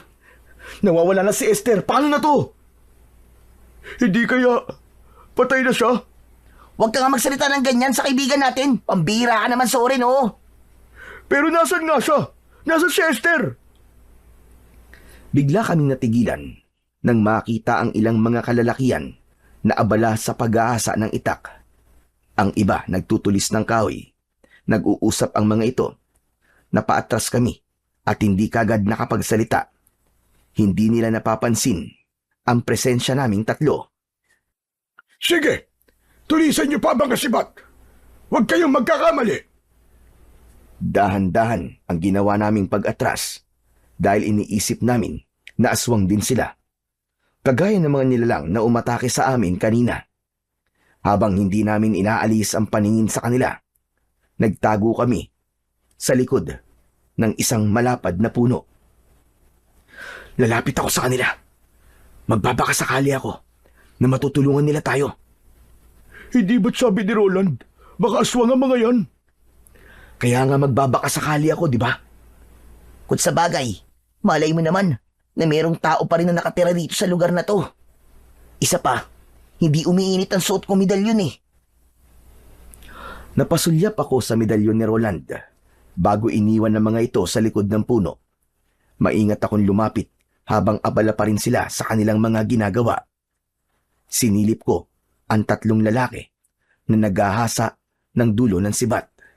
Ang isa naman ay may taklob ng tela sa ulo at panay ang hasa ng itak. Sa pagbabago ko sana ng pwesto, natapakan ko ang sanga ng puno. Sabay-sabay silang napatingin sa gawi ko. Kaya hindi na ako nagdalawang isip. Tumakbo ako sa kinaroroonan ni Soren at Roland. Tara na, tumakbo na tayo! Nakita nila ako! Teka, nasa si Roland? Fredo, biglang nawala si Roland eh. Ha? Nasaan siya? Saan siya nagpunta? Pero dahil narinig namin ang sigaw ng matandang namumuno sa kanila, napilitan kaming tumakbo at iniwan namin si Roland. Habulin sila! Huwag niyo silang hahayaan na makatakas! Ayun na sila, Soren! Bilis! Bilis naman tumakbo! Halos luksuhin namin ang mga nakaharang na kahoy sa daan, makatakas lang sa mga taong humahabol sa amin. Hindi kami naghiwalay dalawa ni Zoren habang abala ang paningin ko sa pagsulyap sa paligid. Roland, nasan ka ba? Saan ka ba nagpunta? Bigla siya nawala sa likuran ko kanina eh. Hindi ko alam kung saan siya nagpunta. Doon tayo magtago, dali! Ano ba kasing nangyayari? Hindi ko alam. Basta bilisan mo tumakbo. May mga sandata sila.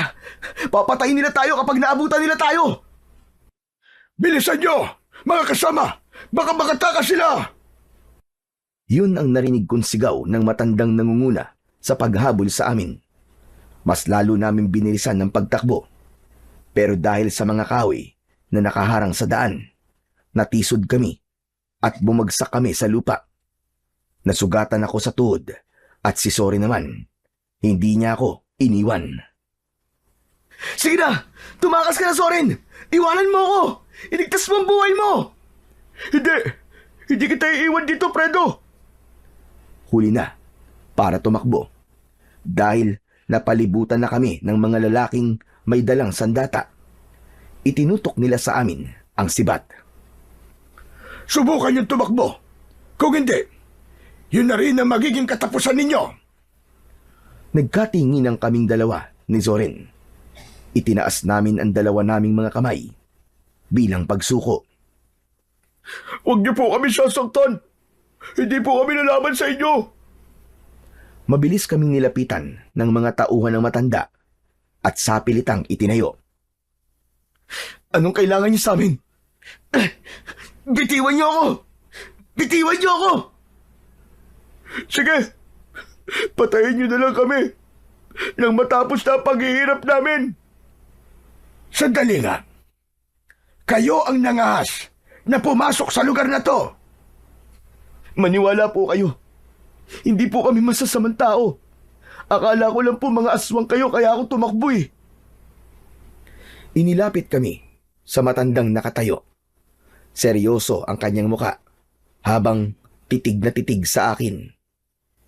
Dinala niyo ang lalaking yon sa demonyo. Ho? Sino po lalaki, Lolo? Teka, hindi ko po kayo maintindihan eh. Hindi ako sinagot ng matandang lalaki. Sa halip tumingin siya sa kanyang mga kasama at nagsalita. Humanap na tayo ng masisilungan at isama ang 2 binatang yan. Bilis! Bago pa sila dumating. Sino po sila? Sino po? Sumagot kayo. Saan niyo po kami dadalhin? Nakikiusap po ako, pakawalan niyo na po kami! Lo, hindi po kami masamang tao, maniwala po kayo. Hindi po namin alam kung ano po sinasabi niyo eh. Kahit anong pagpupumiglas namin, ay hindi kami makawala sa pagkakahawak ng mga lalaki sa tigkabilaan naming mga braso. Wala na kami nagawa nang kalad ka rin kami ng mga ito papunta sa ibang direksyon ng daan. Pagkalipas ng kalahating oras na paglalakad, ay narating namin ang kuta ng mga lalaking dumampot sa amin. Nang mga sandaling yon, ay kalat na ang dilim sa paligid. Maraming nakasinding sulo at halos maliwanag na ang lugar. na pinagdalhan sa amin. Nakita namin ang halos kasing edad naming mga lalaki na para bang nagsasanay sa paghawak ng armas. Sige na, pakawalan niyo na sila. Umupo kayo sa malaking bato na yan. Nagtataka kaming sumunod sa pinag-uutos ng matandang lalaki. Naupo siya sa harapan namin. Lolo, ano po bang kailangan niyo sa amin? Inililigtas ko lang kayo. Ang naramdaman kong malakas na puwersa ay nanggaling sa pinakamalakas na medalyon ng lalaking kasama niyo kanina, hindi ba? Nagkatingin ng kaming dalawa ni Zorin dahil sa pagtataka. Paano niyo po nalaman ang tungkol kay Roland? Hindi na mahalaga kung paano ko nalaman. Ang mahalaga, nandito kayo sa ligtas na lugar. Kanina po kasi sinabi niyong baka dumating sila. Sino po bang sila ang tinutukoy niyo, Lolo? Lolo Espilo, ang itawag niyo sa akin. Ang tinutukoy ko kanina ay ang mga aswang na bagat. Ang mga nilalang na totoong nakatira sa kagubatang ito. Sila ang mga nilalang na papatay sa inyo. Ano pong ibig niyo sabihin? Papatayin nila kayo bilang pag-aalay sa kanilang suprema. Suprema? Alay? Pero, mga lalaki po kami. Akala ko po ba dalagang birhen lamang ang inaalay? Hindi birhen, kundi isang binatilyong may suot na medalyong tres pico dignum o medalyong nag-uutos sa hangin para alisin ang malakas na puwersa ng kadiliman. Si Roland po ba? Siya po ba ang tinutukoy niyo, Lolo Espilo? Siya po ang alay? Oo, tama ka. Sapagkat dinala kayo rito upang maisagawa ang pag-aalay. Nagkatinginan kaming dalawa ni Zorin. Hindi namin maintindihan kung ano ang ibig sabihin ng matanda. Ang mga bagat ay aswang na binuhay ng isang anak ng demonyo. Sumasamba sila sa demonyo ng bundok. Kailangan nila ng pag-aalay ng isang tao na may dugo ng antingero. At marahil sa mga sandaling ito, ang kaibigan nyo na si Roland ay nasa mga kamay na nila. Napili nila ang kaibigan nyo para siya ang gawing alay. Kung totoo po ang sinasabi niyo, Lolo Espilo, kailangan po ni Roland ng tulong namin. Hindi magiging madali ang paglaban sa kanila sapagkat balot sila ng kapangyarihang itim. At nang makita kita, Fredo po. Ako po si Fredo. Siya naman po si Zorin. Nang makita kita kanina, Fredo, marahil ikaw na nga ang binatang matagal ko nang hinihintay. Ano po? Hinihintay niyo po ako? Oo. Nakita ko sa iyo ang isang kakaibang liwanag na nagsasabing ikaw ang karapat-dapat para sa makapangyarihang tungkod. Ho? Paano po si Fredo? Ngayon lang naman po namin kayo nakausap Hindi ako isang ordinaryong tao lamang. May kakayahan akong makakita sa inaharap. Isa akong babaylan. Kaya nga alam ko na sa mga sandaling ito, nasa piling na ng mga bagat ang kaibigan ninyo. Ngayon na magaganap ang pag-aalay, kunin mo, Fredo, ang tungkod dito. Hawakan mo. Inabot sa akin ni Lolo Espilo ang tungkod.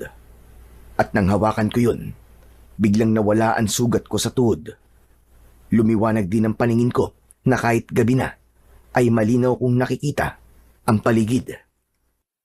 Sa pagbibigay sa iyo ng kapangyarihang makakita ng liwanag sa dilim, palatandaan yan na ikaw na nga ang itinakda. Paano po kayo nakarating dito kung lungga po ito ng mga aswang na bagat? Tinawid namin ang mga sagradong bundok para hanapin ang lugar na to. Marami sa mga kapamilya namin ang pinatay ng mga aswang na yon. Kasama na roon ang aking anak. Pumunta kami rito para isalba siya. Pero huli na pala kami ng dating. Teka lang, ano po bang sagradong bundok ang tinutukoy nyo? Hindi po ba ito po ang bundok ng Kapalongga? Hindi. Sapagkat ang lugar na ito ay ang bundok ng Tabor, ang tahanan ng mga aswang. Binago ng mga aswang ang kwento para isipin na ito ang bundok ng Kapalongga upang marami siyang maloko at madala sa lugar na ito. Ang tunay na sagradong bundok ay doon sa tapat ng bundok na to. At ang lugar na kinaroroonan mo ngayon ay lungga ng mga aswang. Kung ganun po, nagkamali kami. Naligaw po kami.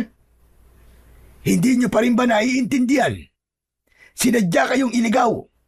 Dinala kayo rito. Paano po ito nagsimula, Lolo Espilo? Nangyari ang lahat ng ito nung panahon pa ng kaguluhan. Nang sumiklab ang ikalawang digma ang pagdaigdig. May isang grupo ng mga lalaki na nakaranas ng paghihirap at sama-sama silang umakyat sa bundok ng Tabor upang ialay ang kanilang kaluluwa sa demonyo. Humingi sila ng tulong sa hari ng kadiliman para iligtas sa kanilang sarili, kapalit ng buhay ng isang lalaking may dugong antingero. Nang makita ng hari ang paghinagpis ng mga lalaki, binigyan niya ang mga ito ng kapangyarihan. Ano pong mangyayari sa kaibigan ko? Ang kaibigan mo ang kukumpleto sa ikasampung alay na hinihingi ng demonyo sa kanila. Kasabay ng ikasampung alay ang pagsalubong nila sa Bagon Suprema.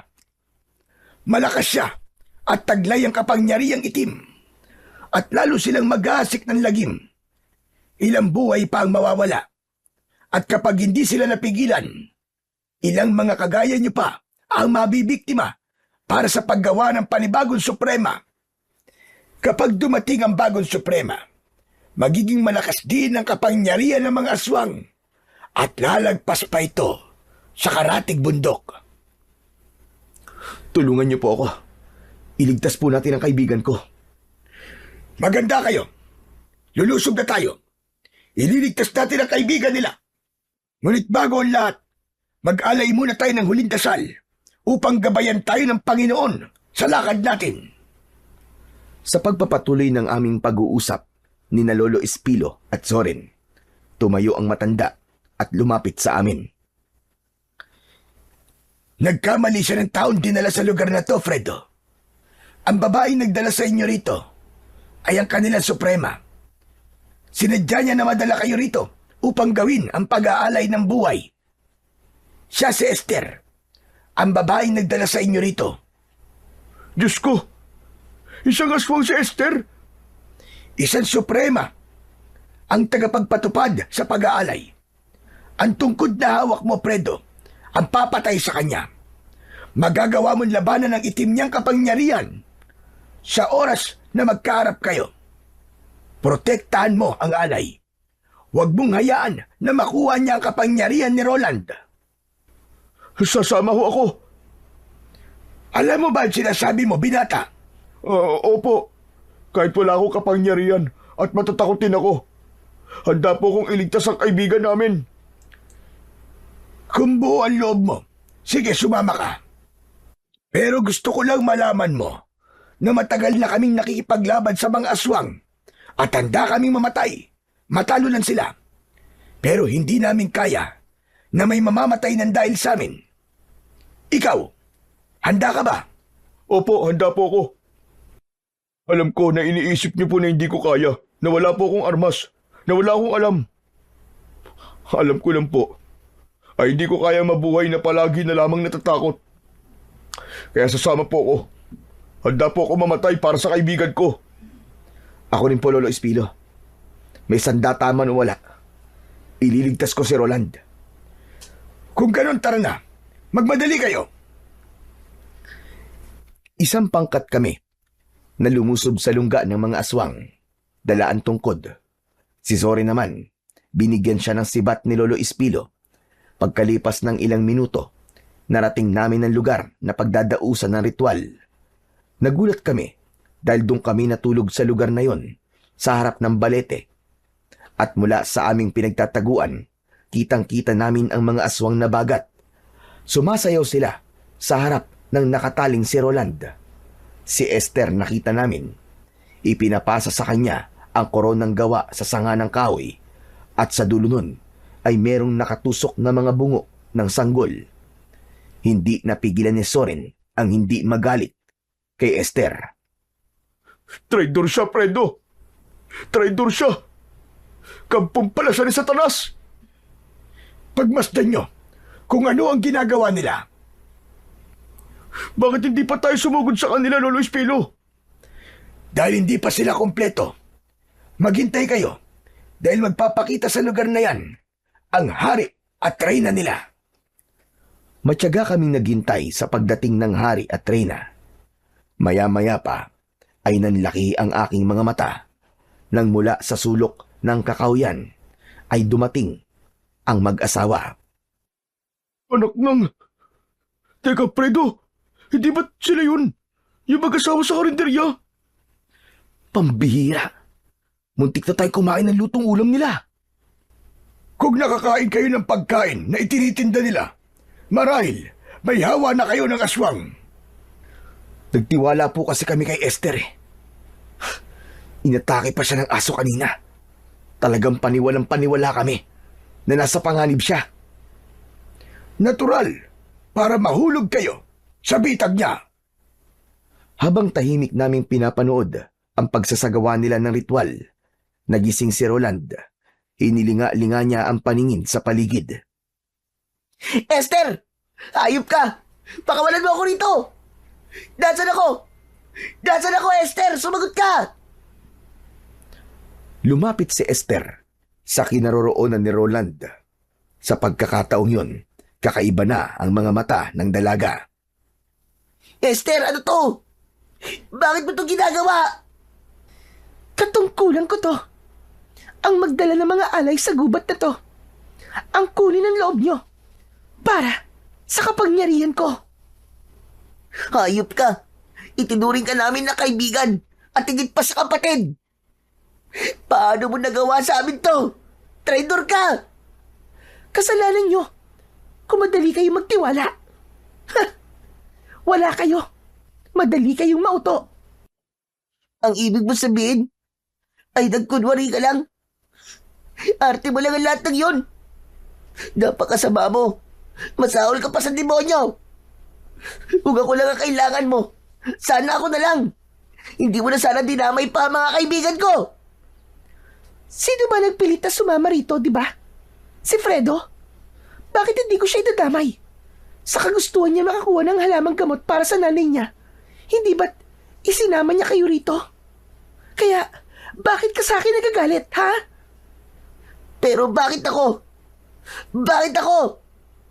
Dahil sa medalyon mo. Dahil sa dugong antingero mo. At sa lahat ng mga napili ko. Ikaw ang puro. At hindi ako nagkamali sa pagpili sa'yo. Hindi. Hindi, Esther. Hayop ka. Nasaan ang mga kaibigan ko? Wala na sila. Ang isipin mo yung sarili mo. Dahil iaalay na kita para sa aming Panginoon. Anong ginawa mo sa mga kaibigan ko? Hayop ka. Anong ginawa mo sa kanila? Ano? Imbis na sumagot si Esther, sinimulan na niya ang pagtaas ng punyal sa ere, habang ang kanyang alagad ay nagsimula ng sumayaw at lumika ng nakakakalabot na pag-angil. Akma sanang magpapakita ko, pero pinigilan ako ni Lolo Espilo. Teka lang, hindi pa ito tamang oras. Kailangan hugutin mo muna ang punyal bago tayo umatake. Teka, bakit kailangan po natin hintayin yun? Para mailabas ang lahat ng enerhiya ng Suprema. Wala na akong nagawa, kundi ang bumalik sa pinagtataguan namin. Maya-maya pa ay umalingaw-ngaw na ang boses ni Esther. Mahal na Panginoon ng kadiliman, tanggapin mo ang alay ko. Umanib ka sa akin.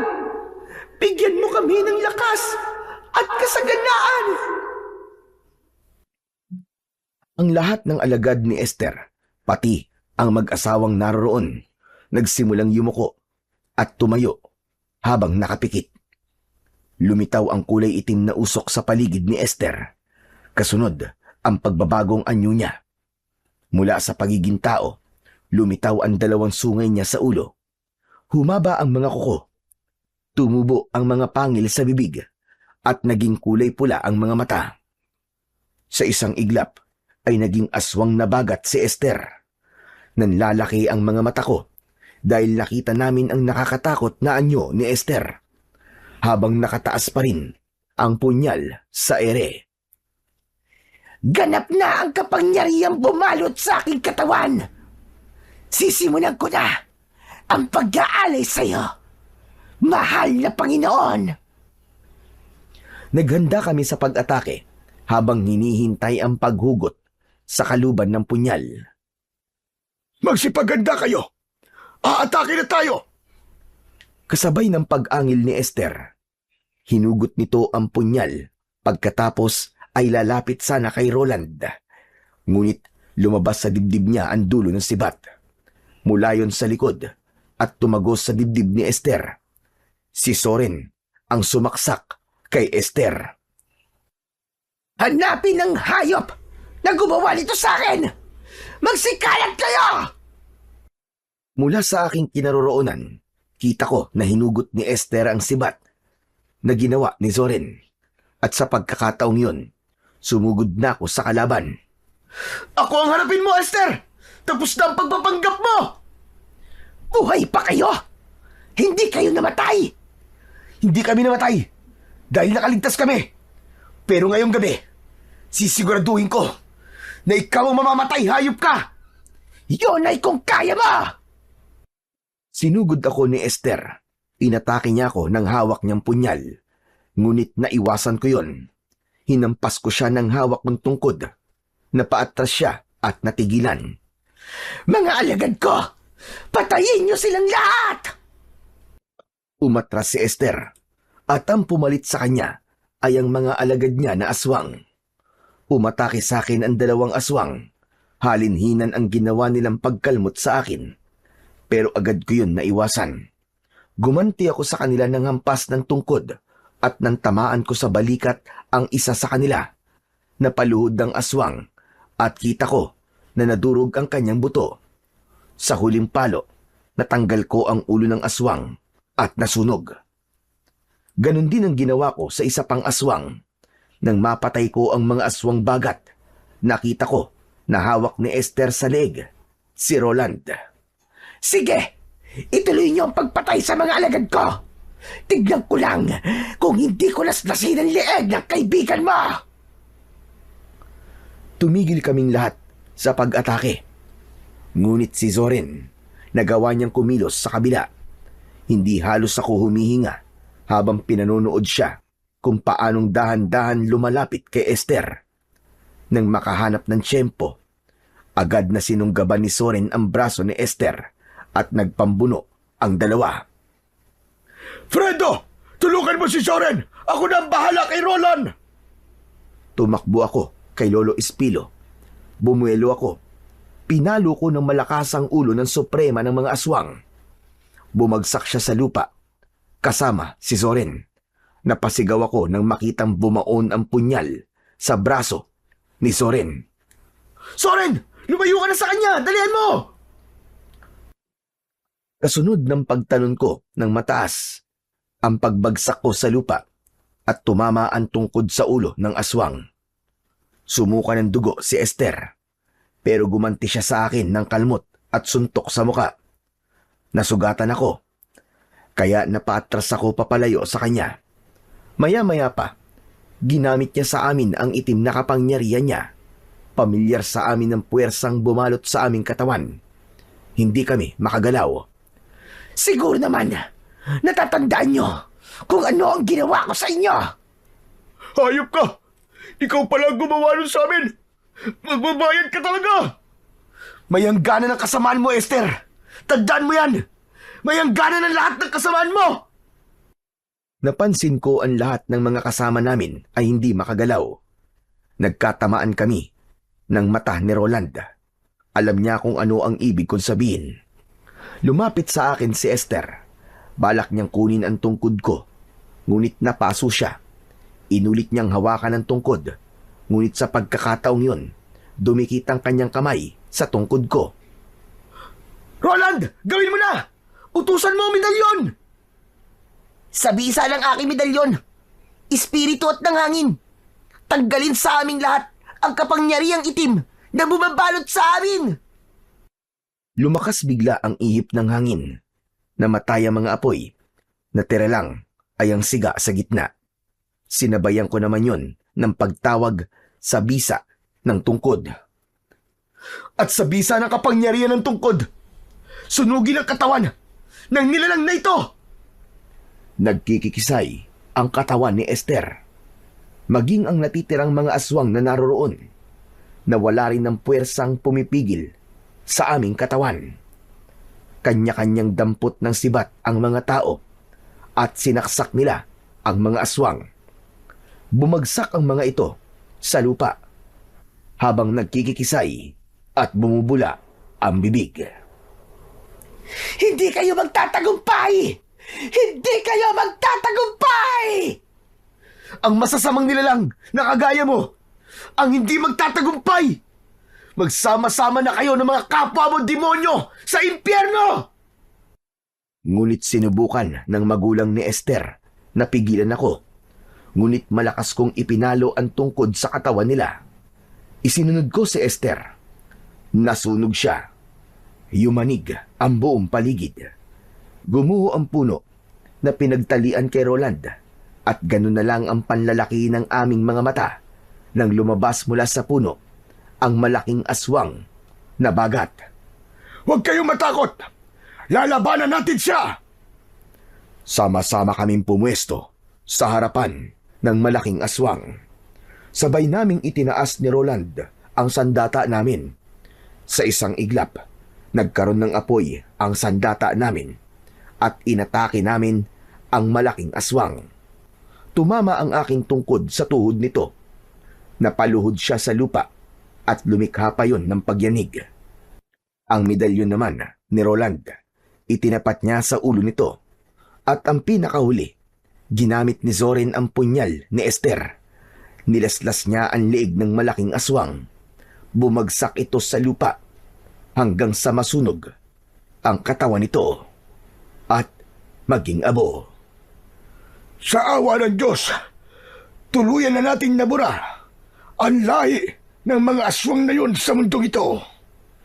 Matatahimik na ang kaluluwa ng aking anak, maging ng mga nabiktima ng mga aswang na yun.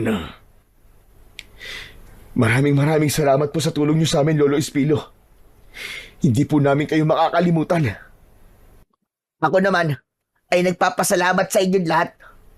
Lalong-lalo na sa inyo, mga kaibigan ko.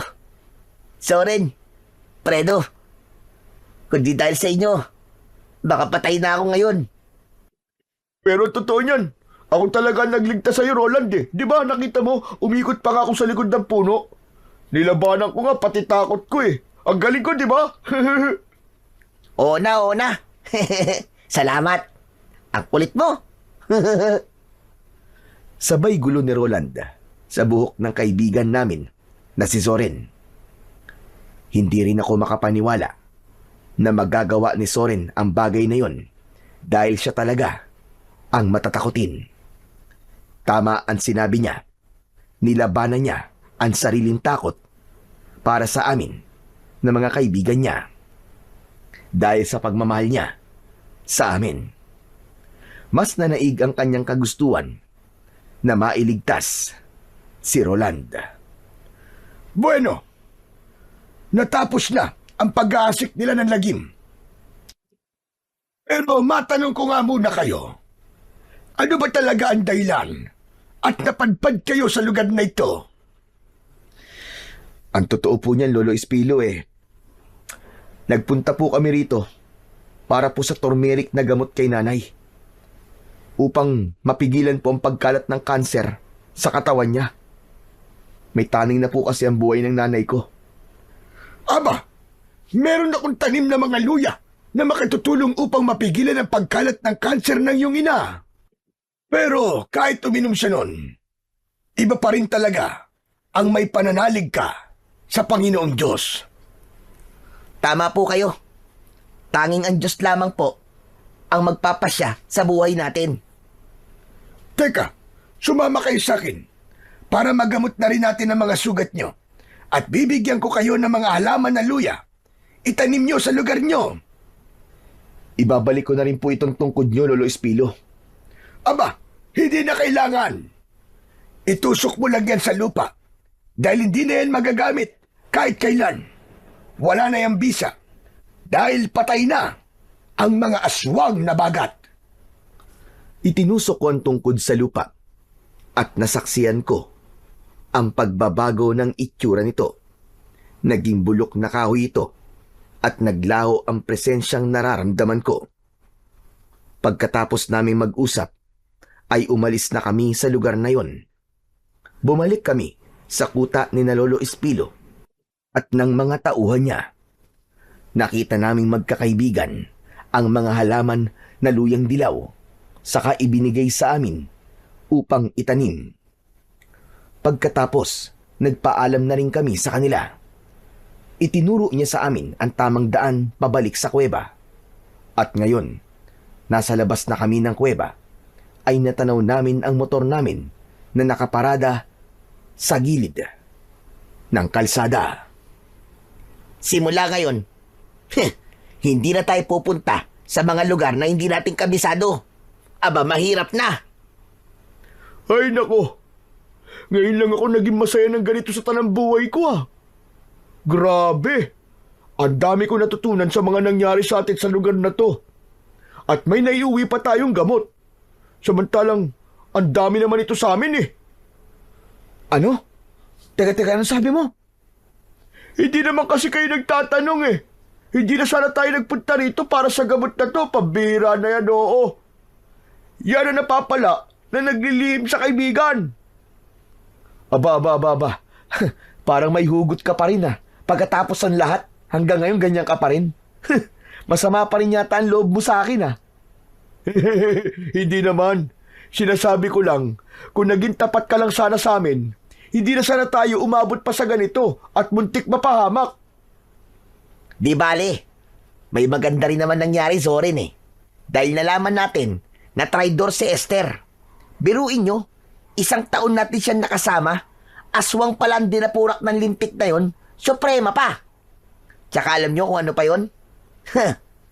Nalaman natin na buo ang samahan natin at walang makakatalo sa atin na kahit na anong puwersa ng kadiliman. Tama ka. Paano ka ba nawala sa tabi ni Zorin, ha, Roland? Nakita ko kasi si Esther eh. Yun, lumapit ako sa kanya. Inihipay niya ng pulbos ang palad niya. Tapos, nalanghap ko yun. Yun, nawalan ako ng malay. Tapos paggising ko, nakatali na ang mga kamay at paa ko. Nakita ko si Esther. Nako, ibang-iba na ang itsura niya. Pero ngayon, tapos nang nakakakilabot na karanasan na yun, guys. Oh, paano? Ano pang ginagawa natin? Umuwi na tayo. Magiinuman tayo sa bahay. Sagot ko. Sakay ng aming mga motor, ay nilisan namin ang lugar na yon. Pagkalipas ng 6 na oras na pagbiyahe, ay ligtas kaming nakauwi sa bahay naming magkakaibigan. Ipinagpatuloy namin ang trabaho namin bilang isang gasoline boy sa Lucena. Sa ngayon, ang 6 na buwan na taning kay nanay ay umabot pa ng 5 taon. Pero binawian din siya ng buhay dahil sa ibang mga komplikasyon. Ngunit malaki ang naitulong ng luya kay nanay at ang pananampalataya namin sa Panginoong Diyos. Sa idinugtong na buhay na 5 taon sa kanya, ay ipinadama kong mabuti kay nanay ang pagmamahal ko sa kanya. Kaya nang lumisan siya, ay wala kong ibang pinagsisisihan, kundi ang panghihinayang sa ibang mga taon na hindi ko siya pinahalagahan noon. Ang sabi nga, maaaring iba-iba ang ama natin, ngunit ang ating ina, kahit magpalit-palit siya ng lalaki, nag-iisa lang ang nanay natin. Walang kapantay, walang kapalit, at walang katumbas na halaga sa mundo. Ang maipapayo ko lang sa lahat ng mga anak na kagaya ko, maswerte kayo dahil kasama niyo pa ang nanay niyo. Dahil mahirap mawalan ng isang ina, lalo na ang isang mabuting ina. Kaya habang buhay pa siya, huwag nating palampasin ang bawat sandali na ipadama sa ating nanay ang pagmamahal natin. Natutunan ko sa mga kaibigan ko na mahalaga pa rin ang tiwala at hindi magsisinungaling. Dahil sa bandang huli, sila ang tutulong sa atin sa oras ng kagipitan. Ang kwentong inyong napakinggan ay nagpapatunay na hindi kayang talunin ng kahit na anong dilim o panganib ang totoong pagsasamahan. Sa bawat unos na kanilang hinarap, lalong tumibay ang kanilang tiwala at pagmamahal sa isa't isa. Ang mga pagsubok ay nagsilbing apoy na naglinis sa kanilang puso, nagpapatunay na ang pagkakaibigang totoo ay mananatiling matatag, liwanag sa gitna ng kadiliman, at lakas sa oras ng kahinaan.